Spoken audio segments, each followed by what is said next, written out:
Good afternoon दोस्तों। आज उषा प्रियंवदा के द्वारा रचित एक अत्यंत ही सुंदर कहानी जिसका नाम है 55 खम्बे लाल दीवारें। तो आज 55 खम्बे लाल दीवारें कहानी के कथावस्तु की चर्चा करेंगे। यह अत्यंत ही प्रसिद्ध कहानी है। ज्यादातर प्रतियोगी परीक्षाओं में यहाँ से कई प्रकार के प्रश्न पूछे गए हैं, तो इसके बारे में जानना जरूरी है। आज इस कहानी के कथावस्तु की चर्चा करेंगे, परंतु अगर आप चाहते हैं कि इस कहानी का संपूर्ण पाठ मैं आपको पढ़ाऊं तो आप मुझे कमेंट करके बता सकते हैं।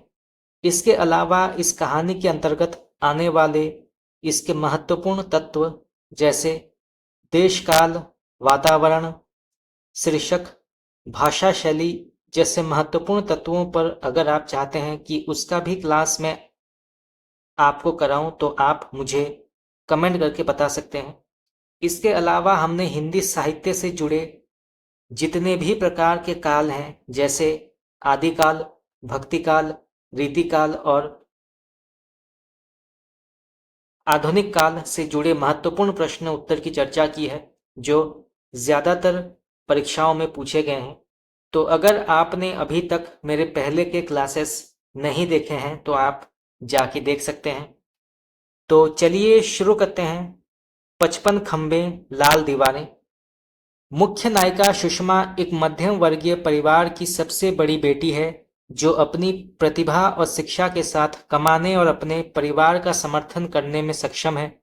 केवल यह जानने के लिए कि उसके परिवार के सदस्यों, माता पिता सहित ने उसके बलिदान को अपना अधिकार मान लिया है और अब हर कोई उसके लिए अपना पूरा जीवन बलिदान करने को तैयार है। तो इस कहानी की जो मुख्य नायिका है उसका नाम है सुषमा।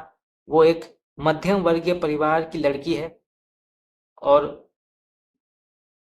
वो नौकरी करती है और उसके माता पिता, बहनों को मिलाकर जितने भी सदस्य उसके परिवार में हैं वो सभी जो हैं उस पर निर्भर हैं।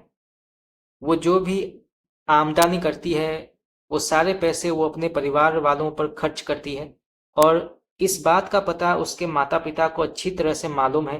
तो इसीलिए वो उसके कमाए गए पैसों पर अपना अधिकार जमाते हैं।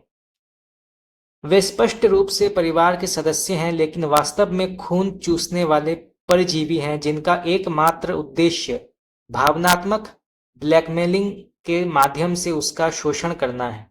उसकी छोटी बहनों की शादी उसके द्वारा कमाए गए पैसों से हो जाती है, लेकिन कोई भी मां सहित वास्तव में उसकी शादी, उसकी कोमल भावनाओं, उसका अपना घर, जीवन साथी और बच्चे होने की उसकी स्त्रीत्व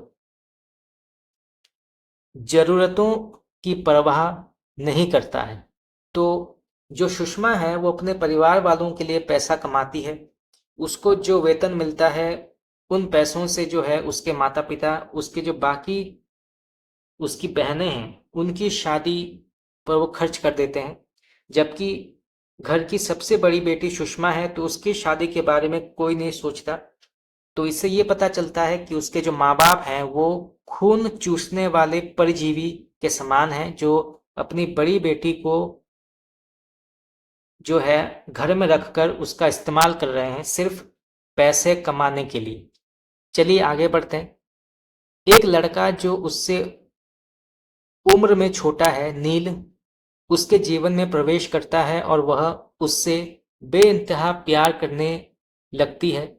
लेकिन उसके तथाकथित उसके अपने उसके जीवन के प्यार को पाने के रास्ते में दीवारों की तरह खड़े होते हैं। अंततः वह उनके भावनात्मक ब्लैकमेल और बचपन से उसमें समाये अच्छे संस्कारों के आगे झुक जाती है। केवल दूसरों की खातिर अपनी खुशियों का त्याग करने के लिए यह मानने लगती है कि उसे जीवन भर अपने अकेलेपन के साथ जीना ही है। यह मार्मिक कहानी काल्पनिक नहीं लगती। वास्तव में भारत में कई लड़कियों और लड़कों को भी का उनके परिवार के सदस्यों द्वारा इसी तरह शोषण किया जाता है।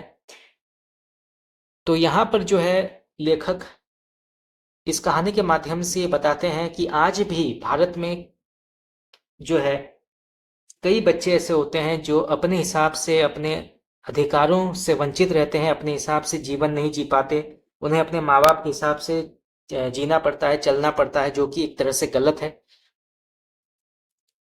ये परिवार के सदस्य अपने स्वार्थ को संबंधों, स्नेह और भावनाओं के मीठे आवरण में लपेटे रहते हैं और अच्छे दिल वाले व्यक्ति का शोषण करते हैं। कभी कभी आप इसीलिए पीड़ित नहीं होते कि दूसरे बहुत बुरे हैं, लेकिन इसीलिए कि आप बहुत अच्छे हैं। अत्यधिक बड़प्पन अच्छे व्यक्ति को परेशानियों, नुकसानों, शोषण और कष्टों की ओर ले जाता है। यह एक कठोर सत्य है, इसीलिए अत्यधिक अच्छा होना बुरा है। आप दूसरों की परवाह करते रहते हैं केवल यह जानने के लिए कि अंत में आपकी परवाह करने वाला कोई नहीं है। तो ये बहुत ही एक मार्मिक कहानी हम कह सकते हैं, और इस कहानी के माध्यम से लेखक ये कहना चाहते हैं कि कभी कभी जो है हमें अपने लिए भी खड़ा होना चाहिए, अपने लिए भी सोचना चाहिए। हमेशा दूसरों के लिए सोचना, खास करके अपने परिवार वालों के बारे में सोचना भी हमेशा जो है गलत होता है।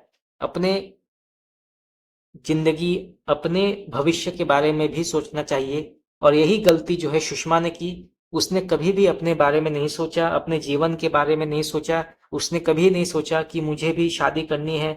एक स्त्री को जो अधिकार मिलना चाहिए उसको कभी वो प्राप्त नहीं हुआ। उसके माता पिता ने हमेशा उसका शोषण किया, सिर्फ उसको पैसा कमाने के लिए, पैसा घर में लाने के लिए उसको हमेशा अपने पास रखा।